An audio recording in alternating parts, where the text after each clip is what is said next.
Hey, Mike here. I just wanted to let you know that you can listen to Dark Poutine early and ad-free on Amazon Music, included with Prime.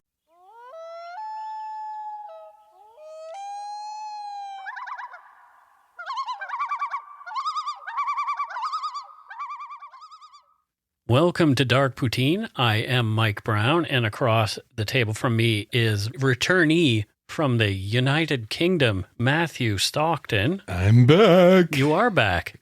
Yes. And you had a good time? Yes, it was time spent with family in 2 small villages in the UK. That sounds great. Yeah. And we're recording on a bit of a special day today. Yes, it's Truth and Reconciliation Day today. Yeah, I'm wearing my Every Child Matters shirt. Orange shirt, and my heart is orange today. Yeah. As Canadians, we challenge each other. Hey, what are you doing for Truth and Reconciliation Day? Right. Just put some action into it, right? Exactly. And I think that's what Truth and Reconciliation is about. And what does it mean to you? To me, I read the book 21 Things You Didn't Know About the Indian Act. Right. I read that this week. Okay. And it's a fantastic book, and I recommend it to everyone. It is very eye-opening if you don't know about the Indian Act in Canada. It's definitely worth an episode of Dark Poutine. Yeah, I do marketing, so I don't cynically do social marketing, but right. because it actually comes from the heart. So I think if companies and brands show, hey, because we have some attention, and if you can draw attention to it, that's a good start. And we're here doing, unfortunately, yet another show about missing Indigenous girls. Yeah. Well, one of the 3 girls that we're talking about. And we don't really get to her story until the 2nd episode. Yeah. But it was definitely on my mind when I was writing these 2. Yeah. The views, information, and opinions expressed during the Dark Poutine podcast are solely those of the producer and do not necessarily represent those of Curious Cast, its affiliate, Global News, nor their parent company, Chorus Entertainment. Dark Poutine is not for the faint of heart or squeamish. Our content is often intense, and some listeners may find it disturbing. We are not experts on the topics we present, nor are we journalists. We are ordinary Canadian schmucks chatting about crime and the dark side of history. Let's get to it.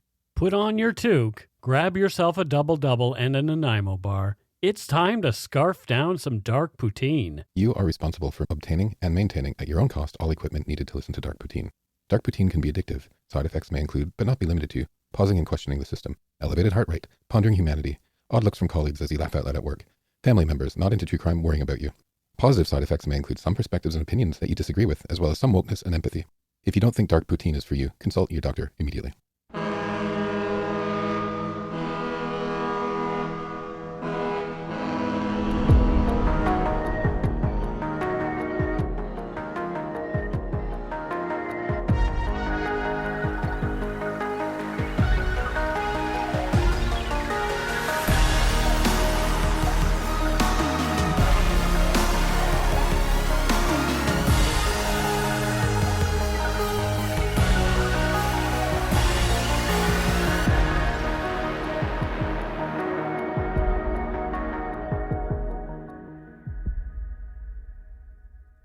In Abbotsford, British Columbia, on the evening of September 24th, 1975, Kathryn-Mary Herbert, age 11, was abducted while on her way home from a friend's place. Her body was discovered almost 2 months later on the Matsqui Indian Reserve north of Abbotsford. Investigators determined that she was likely murdered on the day she disappeared. In May 1976, Theresa Hildebrandt, 15, vanished without a trace from her Aldergrove, BC home. Police believed that she might be a runaway, but her family felt otherwise. For nearly 4 years, no one knew what had become of Theresa. In March of 1980, her skeletal remains were found in a shallow grave off Downs and Mount Lehman roads in Abbotsford. Almost exactly 2 years after Theresa's disappearance, in early May 1978, 12-year-old Monica Jack was riding her bicycle near Merritt, BC, when she disappeared. As Monica was of indigenous heritage, her disappearance later fell under Project E-PANA, the RCMP's initiative to solve the multitude of missing and murdered indigenous women and girls along BC's infamous Highway of Tears. In June of 1995, Monica's remains were discovered off a logging road on Swakum Mountain to the west of Nicola Lake and several kilometers from where she was last seen. Families of the victims had their suspicions about suspects and worked hard to hold police on task to solve the murders of their girls. The search for answers would go on for decades in 2 of the cases, and the third is still unsolved. You are listening to Dark Poutine, Episode 238, Delayed Justice, Part 1, The Murders of Kathryn-Mary Herbert and Theresa Hildebrandt.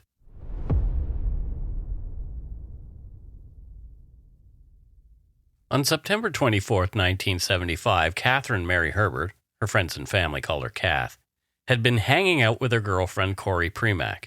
She'd gone to Corey's place after school. Corey Premack's family lived on the west side of the Abbotsford Airport on Peardenville Road. Kathryn-Mary's family lived a couple of kilometers away on the east side of the airport. The friends had played outside before eating dinner with Corey's family, and then after dinner went outside for more play. As it was getting dark, and it was a school night, as the sky darkened, Kathryn-Mary began walking the 2 kilometers home from the Premack place, which would have taken her across Marshall Road and then down Town Line Road to her own home at 31215 King Road. At some point in her journey that night, Kathryn-Mary Herbert ran into another classmate, a boy from the neighborhood named Bradley McCullough. Bradley, riding his bike, offered to double Kathryn-Mary a bit of the way home. Kathryn-Mary accepted, and the 2 rode as far as the intersection of Town Line and Marshall Roads. There, they stood talking under the streetlight at the intersection for a short while before Bradley rode off in the direction of his own home, and Kathryn-Mary began to walk the last 650 meters home, heading south down Town Line Road. Just as Bradley and Kathryn-Mary went their separate ways, a couple, Arthur and Eleanor Kasdorf, and their 2 children drove by on their way home, turning south on Town Line Road from Marshall Road. It was 9 p.m. As the Kasdorf family headed south on Town Line Road, they noticed a car parked on the west, right side of the road, a little to the south of their driveway at 1717 Town Line. Arthur thought the presence of the car was suspicious. There had recently been some thefts of gasoline from Arthur's farm vehicles. They ran a chicken farm on the property. Mr. Kasdorf drove past their driveway to pass by the car and get a closer look at it. After he did so, he did a U-turn at King Road, 180 meters to the south, then drove back north toward his property and passed by the car a second time. Arthur Kasdorf said the white car, parked in the darkness about 50 meters south from his own driveway, was either an older model Chrysler or a Pontiac. He recalled only the letters in the license plate as S, R, and D. Upon his return home, Arthur checked his farm equipment, found nothing amiss, and then promptly forgot about the incident, thinking it unimportant. Eleanor Kasdorf later described the vehicle to police as an older model white car. She said she, quote, immediately concentrated on the license plate number, repeating it over and over so she could remember it. She said that she saw one person in the driver's seat. The person, a male, seemed to be bent over away from the driver's window like he was looking for something in the car, or worse, hiding his face for some reason. Although Eleanor could not see the man's face, she determined that he had a slim to medium build. Eleanor said that she didn't write down the license plate's letters and numbers, but several weeks later, when the police were investigating Kathryn-Mary Herbert's disappearance, she supplied it to them. Sergeant Norman McFarlane of the Matsqui Police Department took her statement. There are conflicting stories indicating that Mrs. Kasdorf could only recall the letters in the plate and not the entire thing. Mrs. Kasdorf later said that in the interview she had with investigators, she was sure she'd given the cops the same number she'd seen that night. Memory is a difficult thing. It really is, especially as time passes. And, I have a hard time remembering why I went into the kitchen, but you could understand why Mrs. Kasdorf having seen a license plate and trying to making sure and saying I gave the right number, it's not just walking into the kitchen, right? Right. So that she would probably have had a real sense of responsibility. At the time, she probably felt, okay, I need to remember this license number in case anything has been stolen from our property. Yeah, they would never have imagined that it had to do with a murder. Yeah. Yeah. Right. Or potentially had to do with a murder. Yeah, because that stuff happens. My grandfather had a gas pump on the farm. And eventually in the 70s it was fine, but by the time we hit the 80s, people were like going in and stealing his petrol, so he needed to put a lock on it. So yeah, that does happen. So that probably would have been front of mind for them, right? Kathryn-Mary would have had to walk right past the man in the white car on the way home that night. It wasn't clear at first why Kathryn-Mary Herbert had disappeared. Like most kids, she'd argued with her mom from time to time and had made an otherwise relatively innocuous threat that she wanted to run away and hitchhike east. Perhaps, police thought, the youngster had made good on the threat. Less than 2 months after she disappeared, Kathryn-Mary Herbert's family got the worst news imaginable.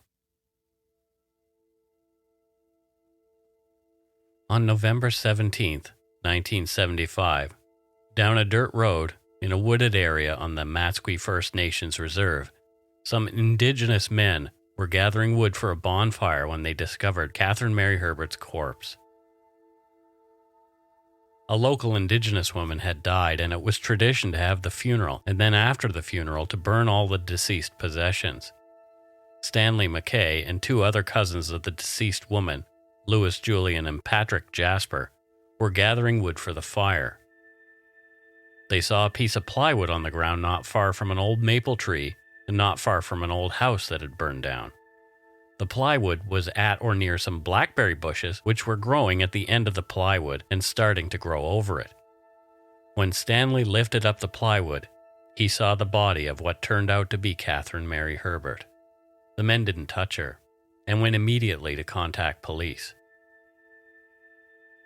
The piece of plywood under which Kathryn-Mary's body was found had been the side of an outhouse that had long ago collapsed and lay rotting in the brush. Kathryn-Mary's body was badly decomposed, unrecognizable facially. However, the corpse was wearing the same clothing, shirt and pants, as Kathryn-Mary had been at the time of her disappearance. Her shoes and socks were missing, as was her underwear, according to her mother, per David Ridgen's documentary, Garden of Tears. Kathryn-Mary lay on her back, head turned to the right. Her right arm was bent upward. Her left arm was outstretched. Kathryn-Mary's shirt had rolled up slightly, exposing her belly. Her right leg was bent, and her left was straight out. Kathryn-Mary's coat lay under her body like a blanket. Kathryn-Mary was identified via dental x-rays. The report, after her autopsy, written by pathologist A.W. James, M.D., was unusually short for that of a supposedly murdered 11-year-old, although it paints a gruesome picture of a brutally violent death. Her body did not appear to show any evidence of sexual-related trauma, but the fact that her underwear was missing was suspect. Kathryn-Mary's death was caused, they assumed at the time, by a blunt force injury to the head. The left side of Kathryn-Mary's jaw was broken, and she had compound fractures of the skull. The 11-year-old's death was ruled a homicide. Kathryn-Mary's mother, Sherry Herbert, told David Ridgen for his documentary Garden of Tears that Kathryn-Mary loved horses and enjoyed singing. At the time of her death, Kathryn-Mary had grown taller than her mom. She was able to look down on her and called her Shorty. Kathryn-Mary was strong, too.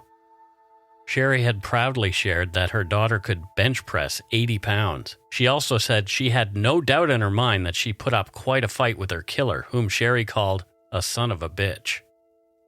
More after a quick break.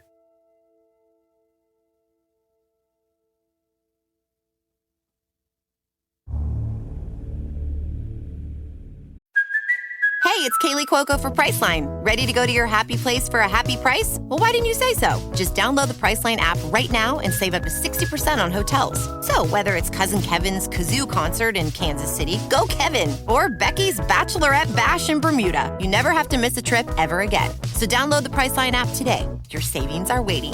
Go to your happy place for a happy price. go to your happy price, Priceline. If you're looking for a smoking gun, I can absolutely guarantee you will not find it. In October 2001, a series of letters filled with a deadly powder called anthrax were dropped into the U.S. mail system. What started as an unprecedented case turned into an unsettling mystery. Who sent these deadly letters? And why? From Campside Media and Sony Music Entertainment, I'm Josh Dean, and this is Cover Up Season 4, The Anthrax Threat. Available now.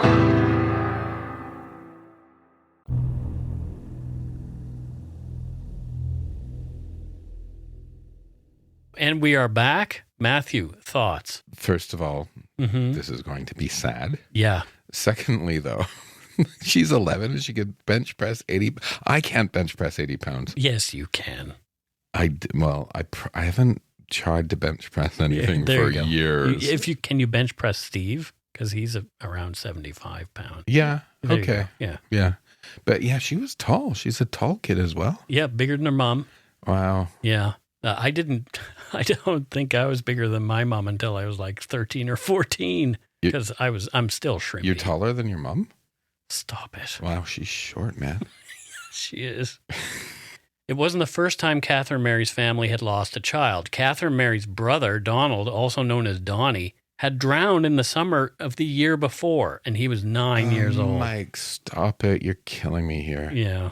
Jesus, how much can a mom take? We'll learn about the death of another one of her children after all this as well. Horrible. Sherry Herbert, who later married and took the name Greer, wrote about Kathryn-Mary on the now-defunct site familiesandfriendsofmurdervictim.com. The biography she wrote gives us good insight into Kathryn-Mary's short life as well as a mother's pain.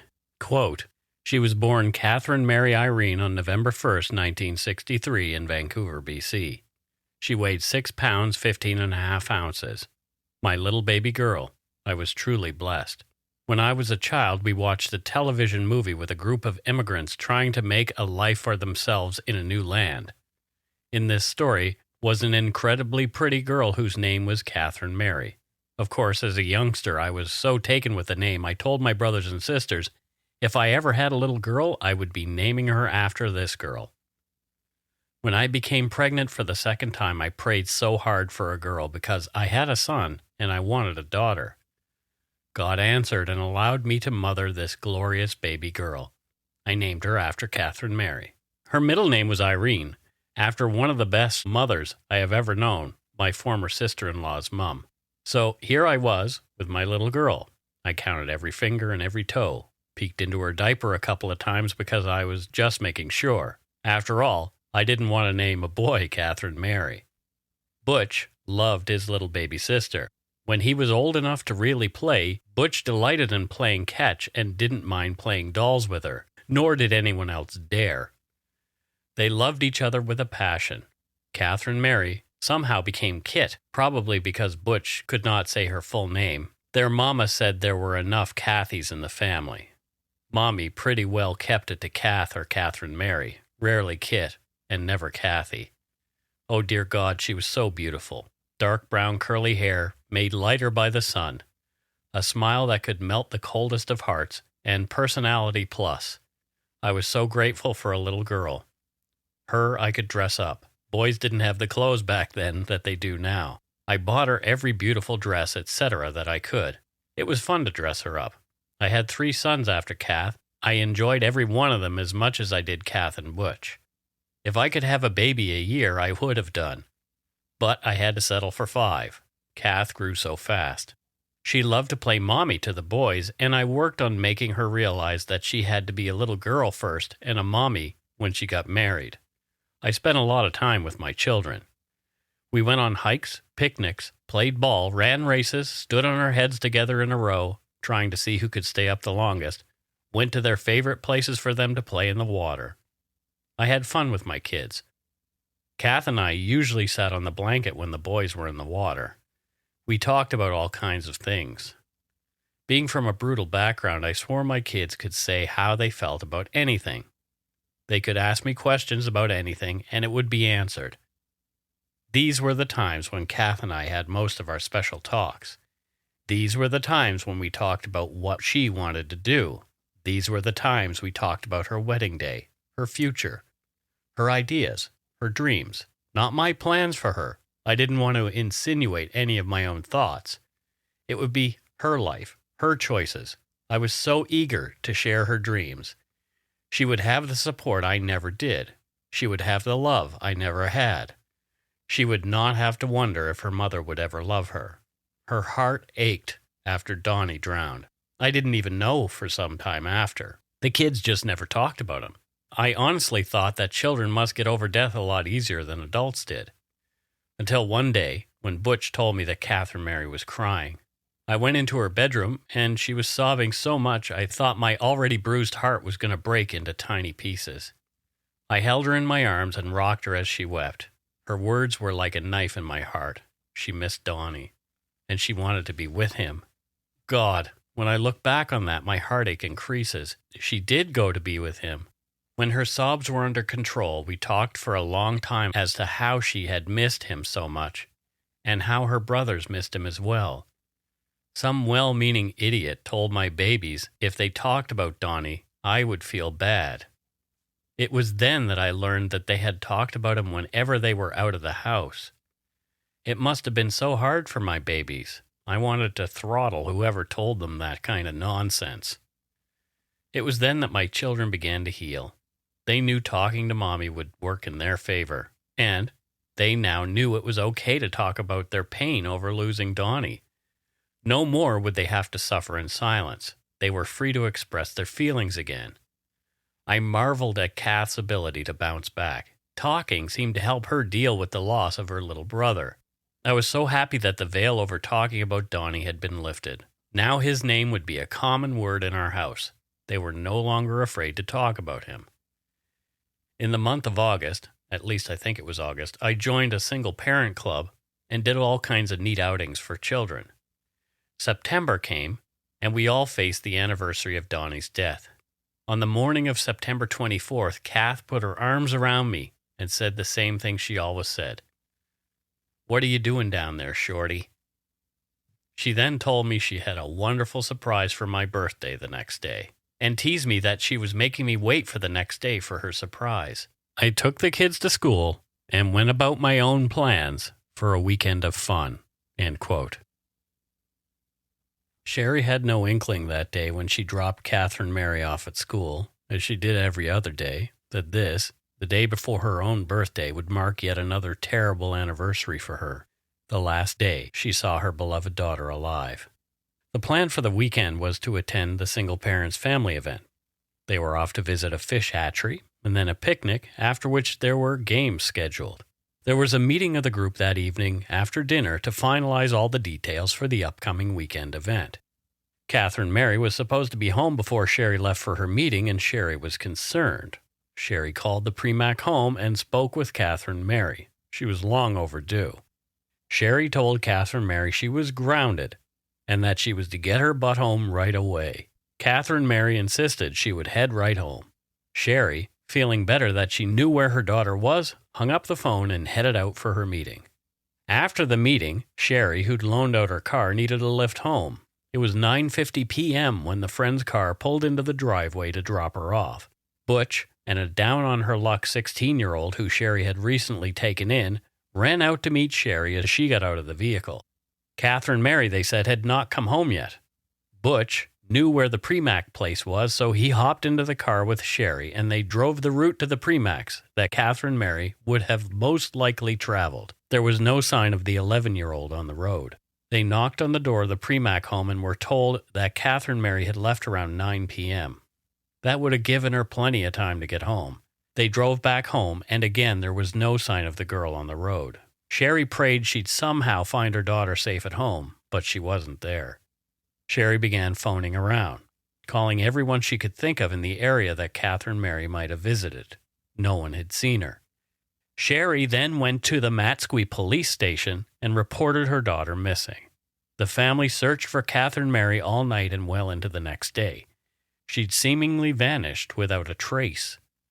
The next morning, the secretary from the Single Parents Club called to wish Sherry a happy birthday and out of concern for her daughter's well-being, had forgotten about her own special day. Sherry said she thanked the woman for her thoughtfulness and told her that she was unable to talk because they were headed out to the school to talk to the principal. Perhaps someone at the school might have a clue as to what happened to Kathryn-Mary, but that effort proved fruitless. Foregoing their planned event, some of the members of the Single Parents Club arrived to assist in the search for the missing little girl. From the web post about Kathryn-Mary, as written by Sherry, her mom, quote, "Some members of the Parents Club came over to help with the search. Every night and day we were out looking for her. I sent the 2 little boys to school and their brother was skipping to search for his sister, so I relented and kept him with me. I saw the light in his eyes dim. Dear God, please let her come home safe. The longer we searched, the more frightened I became that we might find her. We went into wooded areas. Wherever the soil looked disturbed, we dug, praying at the time we would not find her. One person said she was not dead. God wouldn't be that cruel. All the while Kath was missing, I was so sick inside with the dread of unspoken words running around my mind." End quote. One friend of Sherry's who'd come to visit soon after Kathryn-Mary's disappearance kept saying that she couldn't believe Kathryn-Mary was missing. The woman repeated the sentiment so many times that it began to irritate Sherry to the point of an outburst. Sherry quipped, she later said stupidly, that Kathryn-Mary was not missing at all, but Sherry had locked her in the basement and would let her out after 3 weeks. Sherry then added that of course the girl was missing, otherwise they would not be having the conversation about it. The moment of weakness, coming after days of exhaustion, would later come back to bite Sherry. The woman repeated the comments Sherry had made to another woman, and she'd told others, who'd then told others. Days later, Sherry was notified by a police investigator that police officers were arriving the next day with a search warrant for the basement of her house. By then, Sherry had forgotten the offhand comment she'd made to her friend and asked why the police wanted to search her house. The officer lied at first, saying that they'd been made aware that Kathryn-Mary had left something in the basement that might offer a clue to her whereabouts. The officer left, and Sherry rushed into the basement to look for herself. She searched and searched for hours, and finding nothing, called the officer and told him to come back. The officer arrived, and Sherry explained her own search and asked the officer what they expected to find. The cop relented and told Sherry the truth. Someone had called police and told them that Sherry had murdered her own daughter and buried her in the basement. Sherry said the officer was welcome to search and that he did not need a search warrant. From Sherry's web post about Kathryn-Mary, quote, "As we went through the house together, it didn't take him long to realize. I would have had to use a jackhammer, a pick and shovel to get through the cement floor, and then I would have to mix the cement, replace what I had disturbed, and then age it awful freaking fast to be in sync with all the cement surrounding it. How obvious would that have been? He told me the name of the woman who said it, and I had never heard of her. He said another thing that ripped my already tattered soul. I would be able to smell her if she was dead and hidden here. The police came back the next day, and I said, go ahead and search. They did not have to, because I had already allowed the other officer to search in the middle of the night." End quote. By this time, police had backtracked to the people who'd given the story to one another and found the friend to whom Sherry had made the comment. Sherry was livid. She asked cops whether they had bothered to verify that she'd been at the Single Parents Club meeting the night of her daughter's disappearance. Police admitted they had. How then, Sherry asked, could she have done anything to Kathryn-Mary? Here's more from Sherry's web post about Kathryn-Mary. All the gossip and the added grief. How quick we are to believe lies and not question. How quick are we to always believe the worst rather than look at the best? How much more fun is it then to pass on unsubstantiated garbage? How cruel are we humans to our fellow man? Why are we motivated by jealousy, greed, and vindictiveness? Why is it we cannot be glad that someone else shares the load and takes some of the limelight away from us? All of these things lead to destruction. Are we not our own worst enemy when we do these things? Why can we not share and care on an adult level? How wrong are we for not looking at our own motivations behind what we are feeling when we are negative about another's actions? How is it that in a so-called caring world we allow others to destroy our dreams or add salt to our wounds? This is something we all have to work through every single day. And it was, I realized, just the beginning of a man's inhumanity to man. These people were not through with me yet. I received several phone calls. These were from some special person who added to my pain by telling me she would be found all cut up. The police did not take it seriously for a long time. Then they finally tapped my line and found out it was a radio announcer who had pretended friendship and caring for my family. He, of course, said I had called him and wouldn't hang up. Then he kept calling the phone company saying I was calling him all the time. Fortunately for me, there were those people in the house to say no one was using the phone. This same person was working on my son to get him to live with him and his girlfriend. Talk about sickos. He sure added to our distress. I had one police officer tell me not to call the police station anymore. He said they would call us if they heard anything. When I complained to another cop about it, he was quick to remind me I was a welfare mother. He paid my way. I didn't pay his. After this happened, I started to go out drinking and dancing. I didn't want to think about anything anymore. My baby was missing. My other baby was dead. I couldn't bear to feel anymore. I drank as much as I could to dull the senses. At least 3 nights a week were dedicated to drink. I didn't have it in the home because of my children.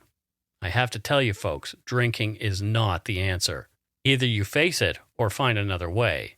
I sure as hell couldn't get drunk enough to make the pain of her missing go away. On Saturday, November 15th, 1975, I prayed to God and asked him, if she has run away, which I don't believe, please let me know where she is. I promised I would not make her come home. I just wanted her to know I loved her. But if she was dead, which I was starting to believe, please give her back to me so I could bury her. I wanted to weep, but the tears would not come. My friends had called and invited my children and I to dinner on the following Monday. We were just about to sit down to dinner when the phone rang asking me to come home. My friends kept the children and I drove home with my heart ready to explode. Either they had Kathryn-Mary or they found out where she was staying. That she was dead did not even enter my mind at that point. I had to calm myself. I took a deep breath as I pulled into my driveway and parked behind the police car. The date, November 17th, 2 days after I prayed my prayer, my baby girl was dead. She had been murdered. End quote. Sorry, I didn't want to interrupt while you're reading all of that letter from her. Right. I have a real fondness for this woman. Mm-hmm. Listening to that, she's so authentic. Right. She's shining a light into some really dark crevices with this glaring honesty. Mm-hmm. No matter she doesn't care how she or anyone looks. It's just her absolute truth. And you say, she said about the gossip, are we not our own worst enemy when we do these things? You said that stood out to you? Yeah, it's, she's right. Mm-hmm. Right? The harm that a gossiping neighbor does isn't just the person that they're judging. Yeah. But it harms themselves because it's a failure in themselves to interrogate their own minds, their own way of thinking, their own morals. Yeah. And it makes them cheap. Yeah. Right? Yeah. And that's why I try to steer away from assumption on this show, because at what point does what we do become gossip? Yeah, absolutely. Yeah. And, we all occasionally make assumptions where you realize later you're totally wrong. Mm-hmm. So knowing that that's a fact, what you do is you don't talk about crap based on your assumptions. Right. Right? Because making an assumption that's in your head that you find out is wrong later is fine. Yeah. But just having this, what kind of, idiot, oh, something popped into my head, an assumption, now I'm going to blab it everywhere. Yeah. Right? It's the wrong way to live. Well, in social media, we see that on social media all the time. This is why you've noticed I've kind of stopped social media. Yeah. Except for Instagram. And people miss you in the barnyard. Oh, do they? Yeah. Well, I should go in and say hi. But yeah. I wanted to spend a bit of time doing other things. Yeah.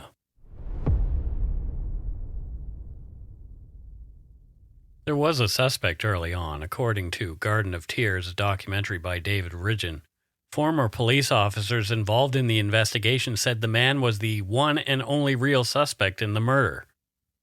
According to court documents, after Kathryn-Mary's body had been found, Sergeant McFarlane went back to interview the Kasdorfs about the car they'd seen. November 24th, 1975. Interviewed Mr. and Mrs. Kasdorf once again.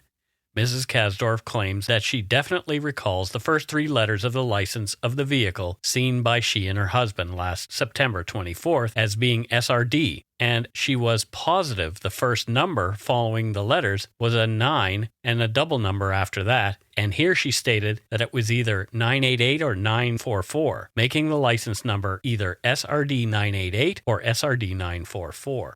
Gary Taylor Handlin, a man who had been recently paroled from prison, owned and operated a white 1970 Pontiac Laurentian bearing BC license number SRD 944. That evidence came from his parole documents and from ICBC records that established that on August 14, 1975, he'd purchased that vehicle. Handlin had a long record for violent sexual assault. It isn't clear what Eleanor Kasdorf actually saw. Eleanor isn't around to discuss that as she died in 2006. Memory is malleable and changes over time. Often what we swear to be true has been colored and changed by years and years of other information leaking in. Later, Handlin's defense attorneys would argue that in interviews with police, Eleanor had learned Handlin's license during those interviews, and it had become her memory.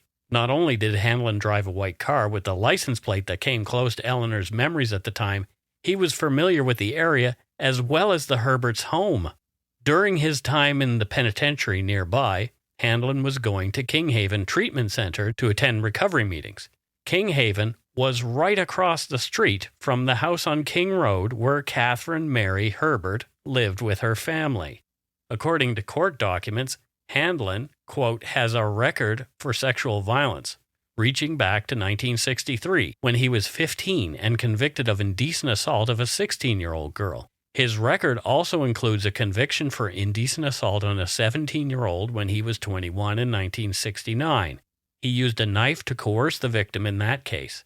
In 1971, he used a knife to abduct an 18-year-old, take her to a secluded area where he raped her. He was sentenced to 5.5 years in November of 1971, end quote. He was on parole for the 1971 rape when Kathryn-Mary Herbert disappeared. Worse yet, Handlin had been on the Herberts' property a few occasions prior to Kathryn-Mary's abduction and murder. 27-year-old Handlin had dated Marlene Paul, 16, who'd been boarding at the Herberts' house. Neil Murray, another man who'd been in prison with Handlin, brought him to the house, and Gary struck up a relationship with Marlene in August of 1975, a month before Kathryn-Mary went missing. Even after Neil had moved out, Handlin kept coming by to pick up Marlene. Marlene had last seen Handlin when he dropped by to see her at 31215 King Road on September 22, 1975, only 2 days before Kathryn-Mary's disappearance and murder. Police interviewed Gary Handlin at the time, and he denied any knowledge of what happened to Kathryn-Mary Herbert. There wasn't enough to charge him, but cops strongly believed from very early in the investigation that Handlin was the one and only suspect in Kathryn-Mary Herbert's murder. They needed more evidence, though, and that wouldn't come for a very long time. The good old days of police work were not so good in Abbotsford at the time. Former Sergeant Norm McFarlane, now retired, the lead on the investigation into Kathryn-Mary Herbert's murder, told David Ridgen that serious mistakes had been made during the initial investigation. Rather than preserve Kathryn-Mary's clothing as evidence, it was buried along with her remains inside her casket. Worse yet, over the years, crucial parts of the file about Kathryn-Mary's murder had disappeared along with tagged evidence and many photos the investigators took. All of this allegedly occurred sometime in the 1990s with the amalgamation of the Matsqui police into the Abbotsford force. Another ex-Abbotsford cop, Ian McLaughlin, told Ridgen that it seemed like at that time no one in the Abbotsford Police Department really cared. He had worked all 3 of the murders we're covering here. McLaughlin claimed that the Herbert investigation and others had been, quote, botched from day one. Kathryn-Mary's mom, Sherry, had some strong words for those involved in the investigation into her daughter's murder. She wrote about them on the blog theyaremissing.com. Quote, "My baby girl was beaten to death. The pathologist, from now on referred to as the idiot, did a sparse autopsy. He said she was not sexually assaulted, but her underwear was missing, as were her shoes, and I believe she was wearing socks as well. But she didn't always. So I do not know if they were missing as well. Point of fact, the police never mentioned those facts. The idiot did not mention this in his report either. The idiot didn't mention a lot of things. His report was about 1/2 of the page, the rest being rhetoric about him. His importance rang out, but it also showed that once he said her brain was liquefied and filled with maggots, I think he could not wait to close down her autopsy. I started having nightmares. I am plagued with them to this day. In every one, she is calling out to me to help her. I was not there. I wake in a cold sweat, shaking, almost always disoriented. I have no respite from these dreams. I think I will have them until her murder is resolved, or until I die. At the rate police are going, I will die before her case is resolved, if at the rate they go, it ever is. What I wish for the so-called police officers supposedly working on her case is a decidedly frightening experience similar to that of my baby girl, just that the end result is not the same. Their loved one will come home safe. I would never wish this on my worst enemy.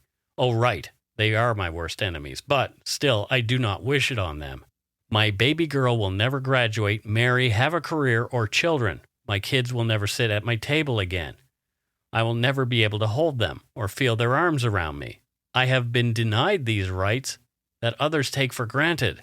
Please do not take your children lightly. Enjoy every single moment you can with them. I am so glad I did that. I went on spur-of-the-moment picnics, hikes with them. I tumbled on the lawn with them. I stood on my head with them. We laid on the grass looking at the clouds, picking out the shapes they made, or staring at the stars, making our wishes as the shooting stars passed overhead." Your voice wavered a bit there. That's upsetting, isn't it? Yeah. Like, please tell me she lived through this to see her daughter's killer be put away. Well, we'll learn about that in the second episode. You're going to make me upset, aren't you? Yeah, probably. Okay.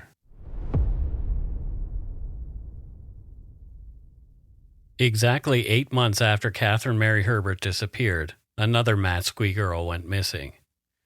According to an article in the Abbotsford News in 2015, written by reporter Vicky Hopes, Debbie and Harold Hildebrandt remembered their 15-year-old younger sister, Theresa, as a, quote, energetic and feisty teen who loved music, animals, and her family. Much of the information about Theresa and her disappearance comes from this single article and only a few others, with very little information written over the years. All 4 Hildebrandt kids, John and Debbie, the eldest, Theresa, and her younger brother John, were a tight group. They loved riding their bikes around the more rural Bradner area to the northwest of Abbotsford before moving to a home on Sun Valley Crescent closer to the city in the months before Theresa disappeared. Brought up with a strong work ethic, all the brothers and sisters had paper routes over the years to earn pocket money, some of which went to comic books. The Hildebrandt siblings spent a lot of summer days at Aldergrove Lake, swimming and doing what kids do. Theresa's family told journalist Vicky Hopes that the girl enjoyed playing piano and loved music, especially contemporary artists like the Beatles, the Bee Gees, and Creedence Clearwater Revival. From Vicky Hope's article, quote, "Theresa was a gentle soul who brought home many stray animals over the years, but who could also be stubborn and spunky. I shared a room with her. We had our scraps. She would take no crap from me." Debbie laughs. End quote. Theresa was a pretty girl, too. Her golden blonde hair and easy smile got her lots of attention from the local boys. She had a steady boyfriend, though. She'd been going with him when she disappeared. Theresa Hildebrandt disappeared on Victoria Day, May 24, 1976. She'd failed to show up for a family dinner that night. It was one that she'd be unlikely to miss as her grandparents were attending too. Theresa's parents, her dad, Harold, and mom, Sandy, were alarmed as the night wore on with no sign or word from the 15-year-old. The Hildebrandts called the Matsqui police and began looking for Theresa right away. Harold, Theresa's 20-year-old brother, had run into Theresa and her steady boyfriend at an A&W restaurant in Langley that day. Theresa's boyfriend said they'd hitchhiked back to Abbotsford and Theresa had walked home. Theresa was a typical teenager. She'd had her struggles. After a fight with her dad, she'd run away to Aldergrove to see her boyfriend, but that episode had only lasted a few hours. She'd come home again, and there hadn't been an incident like it since. There had been no real family tension, nor any other reason for Theresa to choose that day to disappear. Police didn't feel there needed to be a coordinated search, though. There was no mention about Theresa's disappearance in any newspaper. This really struck me, how little coverage there was about Theresa Hildebrandt. Like, I scoured all kinds of different articles and those kind of things. And I mean, she was a little older than Kathryn-Mary, being 16. So people are maybe more likely to say she ran away, or it was of her own volition that she disappeared. Or it's not like, you know, in the mass media, people love a tragedy, and if it's definitely a child, right? It's a really sad fact of life. Like, what else was happening at the time? Mm-hmm. You know, was there some major news thing that pushed everything else aside? Sure. And that, like, these stories get lost, right? Imagine, you know, you had something happens to you personally that could have been in the news to your daughter, and then 9/11 happens, for example. Right. That's going to be the only news, right? Yeah. Yeah. For the next 4 years, Harold and the Hildebrandt family searched for Theresa, always holding out hope that she was out there somewhere, alive. Perhaps she'd been trafficked or was otherwise being held somewhere. Harold got a tip from someone claiming to have seen Theresa in Prince George. Harold drove the 8 hours to PG only to find out that it hadn't been his daughter at all. In 1980, the Hildebrandt family's hopes for Theresa's safe return were dashed, and their hearts were broken. A brief article ran in the Abbotsford News on March 12, 1980. Quote, "Skeleton identified as missing girl. Skeletal remains of a human body found in this area last week have been identified as those of Theresa Hildebrandt, a 15-year-old Matsqui girl reported missing in May 1976. Police are treating the case as a homicide.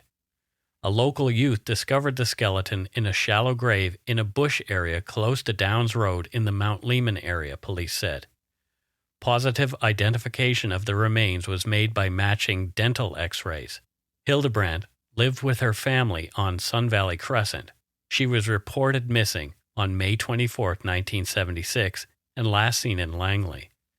The body appeared to have been at the scene for at least 2 or 3 years, police indicated. They would not release information concerning the cause of death," end quote. It was later determined that Theresa, like Kathryn-Mary Herbert, had been killed by a blunt force injury to the head. Theresa's obituary was short too. It reads, quote, "Memorial service for Theresa Ann Hildebrandt of Aldergrove will be held today, Wednesday at 2 p.m. in the Aldergrove United Church, Reverend Jim Ford officiating. Cremation will follow in Victoria Memorial Park Crematorium, Surrey, with Woodlawn Funeral Home in charge of arrangements." Born in Murrayville in 1961, Theresa had attended Bradner Elementary and Clearbrook Junior High schools. She was reported missing in 1976. Her remains were discovered in the Mount Lehman area last week. She is survived by her parents, Mr. and Mrs. Harry Hildebrandt of Aldergrove, her brothers Harold and John of Aldergrove, sister Debbie Metzner of Clearbrook, and both her paternal and maternal grandparents. Harold Hildebrandt's hair went white, seemingly overnight after Theresa's body was found. He didn't share any information he'd gained about Theresa's disappearance with the rest of his children. He passed away from a massive heart attack at 49 years old, 3 years after Theresa's body was discovered. From Nikki Hope's article, quote, "The family sprinkled his ashes in the Similkameen Valley in Princeton, in the same spot where Harry had spread Theresa's ashes, which he had carried on the back of his motorcycle on a solo trip," end quote. Theresa's disappearance and murder did not receive any of the attention that Kathryn-Mary Herbert's or Monica Jack's had. It isn't clear why. Perhaps it was the initial police response, that she'd run away. There were no TV or newspaper stories about her, but to her family she was, of course, everything. Also, as her murder remains unsolved to this day, the police have been playing the details of her case close to the vest. So, again, as we mentioned earlier, there's nothing about Theresa Hildebrandt. Nothing. Imagine, Mike's like if this was your daughter, for you personally, you'd want it to be leading the news, like the front page of every newspaper across the country, right? Because this is your world. Right. Right. And it would be so hard to see that the world just goes on. It's like, well, what about us? Yeah. We are missing somebody who we love dearly. Yeah. What about us? Yeah. And that's what I keep thinking. What about them? Yeah. At this point, connected or not to the murders of Kathryn-Mary Herbert and Monica Jack, who committed Theresa Hildebrandt's murder remains a mystery. In our next episode, we'll learn of the murder of Monica Jack and subsequent decades-long investigations, leading to the arrest of suspect Gary Taylor Handlin almost 40 years after Kathryn-Mary Herbert's death. And that's it for Dark Poutine episode 238, Delayed Justice Part 1, The Murders of Kathryn-Mary Herbert and Theresa Hildebrandt. That's right. It's time for voicemails. You can leave us a message at 1-877-327-5786 or 1-877-DARK-PTN. We'd love to hear from you. Let's see who called us this week. Well, I guess this is take 14 of us trying to do the voicemails because we haven't done it for a while. So we were listening to voicemails we'd already heard and played on the show. And responding to them and everything. Yeah, it was really nice. I was like, hey, it's Great Big Pete again. Hey, it's Lacey again. Exactly. Hey, it's that Damien guy. Yeah. So anyway, let's listen to ones that we're sure we haven't heard. Here's our first one. Hi, Mike, Matthew. This is Jeff from Quebec City, or Jean-François. You talked about opening up a honey shop in Quebec when you did my shout out for being joining Patreon. So yeah, I'm from Quebec City, originally from New Brunswick. So I'm a proud Acadian, and I'm raising my kids in Quebec to be proud Acadians also. That brings me to a suggestion for a good subject. I think would be the Acadian expulsions that started in 1755 in mainly Nova Scotia. It's a very interesting story and definitely a part of Canada's dark history. It's as much a crime as any crimes that you deal with on your show. And I'd really enjoy to see it get the dark poutine treatment. Other than that, I had a second suggestion. Have you guys ever thought about launching a dark poutine book club about true crime books? It would be, I think it would be very interesting. Anyway, that's it for now. I'll probably be calling again because I get tons of ideas. I've been taking notes. I just finished binging the shows and I've been taking notes, different episodes. So I got all kinds of additions or comments on the different episodes that you did. You guys are excellent. Keep up the good work. Allez chier dans vos chapeaux or shit in your hat.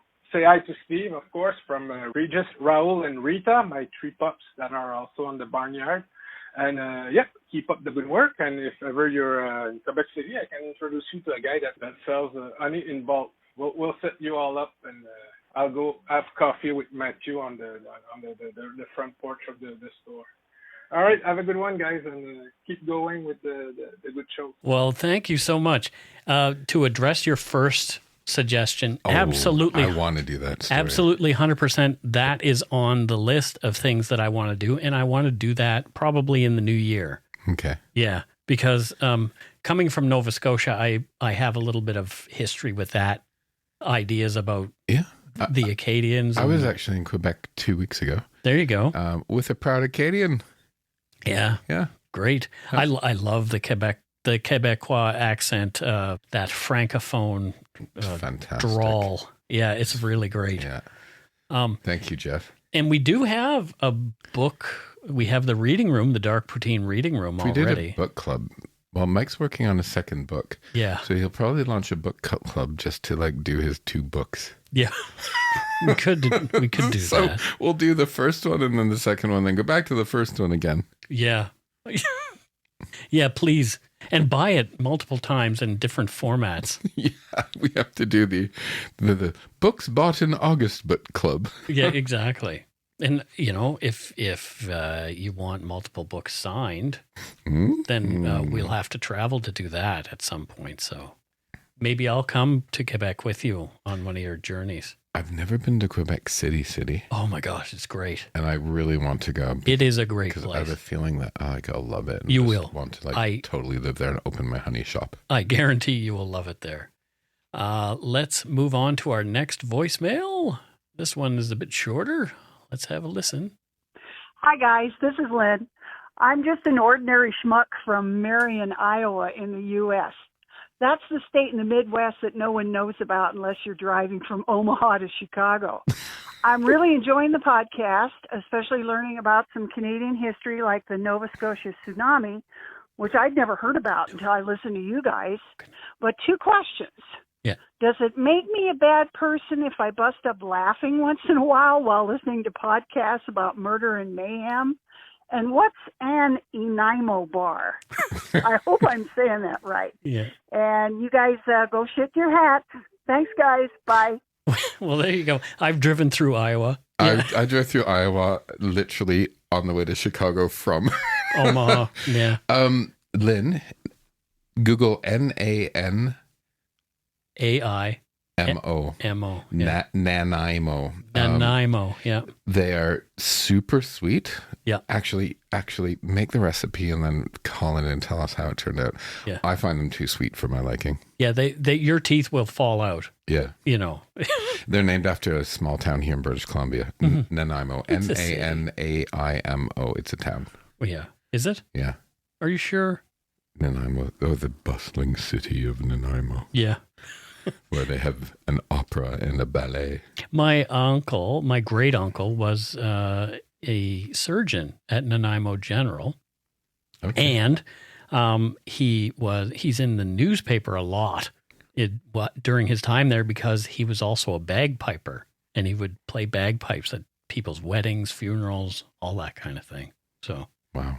Yeah, Uncle Carmen Brown with an E. Yeah, interesting cat. Anyway, so Nanaimo. That's it for this week's voicemails. Again, you can leave us one at 1-877-327-5786 or 1-877-DARK-PTN. We'd love to hear from you, even if it is just to say hi and to tell us to go shit in our hats. If you're stumped for what to chat with us about, a quick story is welcome. Wow, it's been a while since we did the old Patreon thing. Do you have your thinking cap on, Matthew? I hope there's hundreds of them. There aren't. There's 2. You need hundreds, but we will take 2. Yeah, it's tough times for people, but... so we really appreciate the people that do. Yeah. First up, we have Lisa Christensen. And I don't know where Lisa's from, Matthew. Lisa is from a small village called Siddlesham. Okay. In West Sussex in England. Oh, wow. Yeah. What does she do you said Siddlesham? She works at the rabbit and cat rescue. Well, that's nice. Yes. So she rescues rabbits and cats. Yep. And then makes stew out of them. No, and then it's like they can adopt. Oh, she adopts them out. Yeah. That's nice. I'm glad it's not for eating fur coats or anything like that. No, that wouldn't be nice. No, it wouldn't. So thank you, Lisa. And thank you for your help with the bunnies. And exactly, the bunnies. Next we have Jennifer Hess, and she's from just a little bit beneath us here, Everett, Washington. Everett. Yeah, I wonder what she does there in Everett, Matthew. Jen Hess. Harbor master. She's a harbor master. She sure is.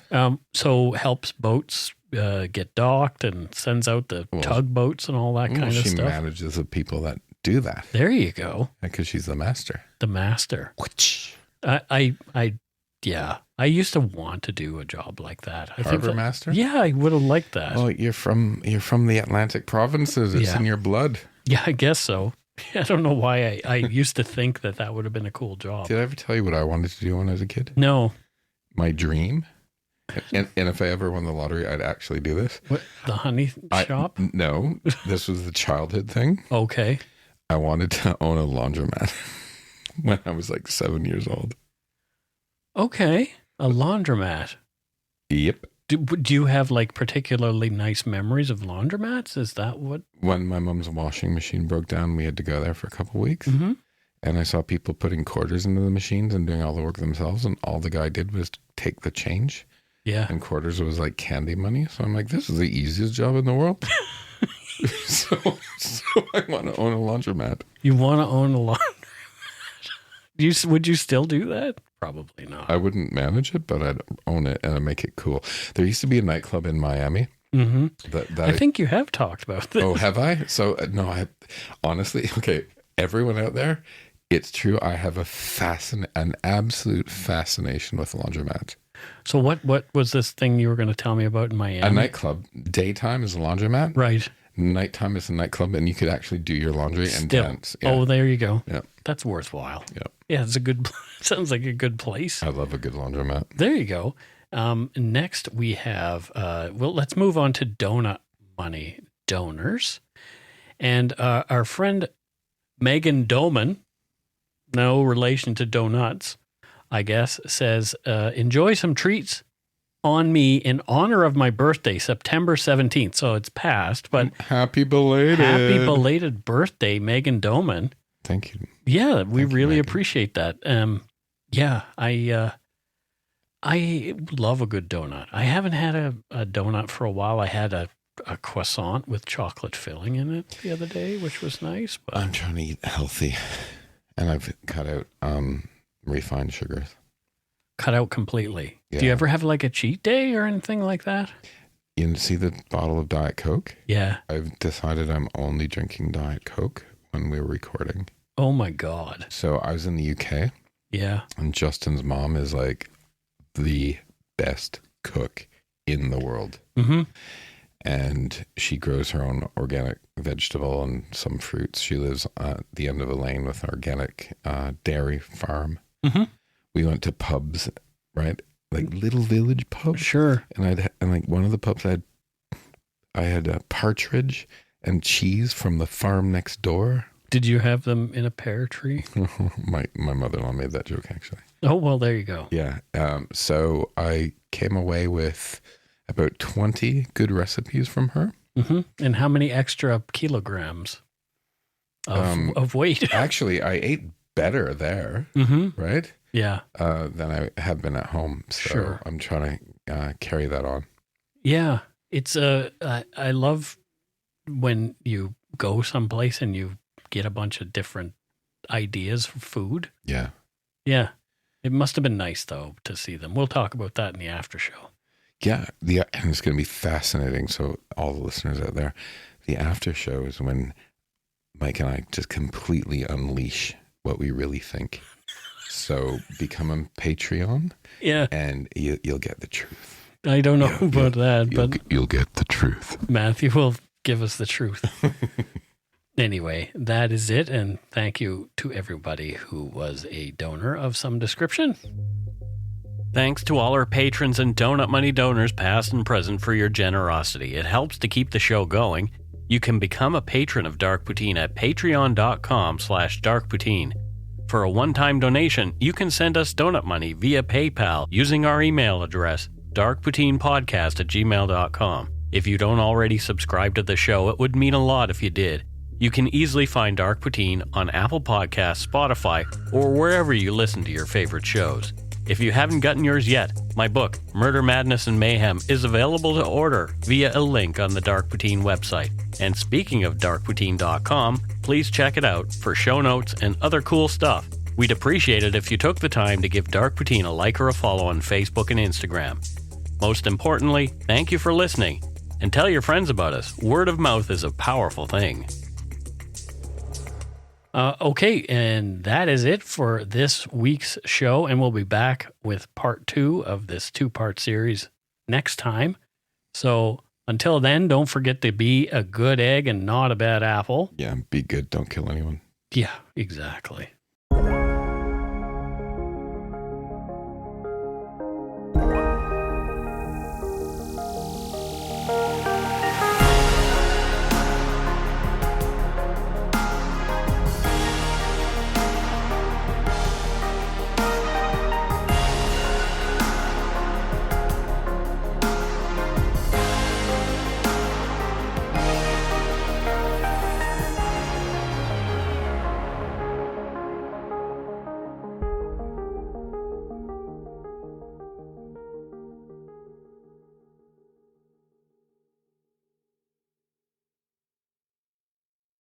said to my parents, don't trust her. They wouldn't listen. Every family has a secret. Joy Delaney, mother of 4, has gone missing. From the author of Big Little Lies comes a chilling new mystery to W. You were an emotional chaos sinkhole, Amy, and I'm sick of it! Starring Annette Bening. Nobody can break your heart like your own children. And Sam Neill. She will come back. Here we go. Strap in. Apples Never Fall. All new Thursdays, only on W. Stream on Stack TV.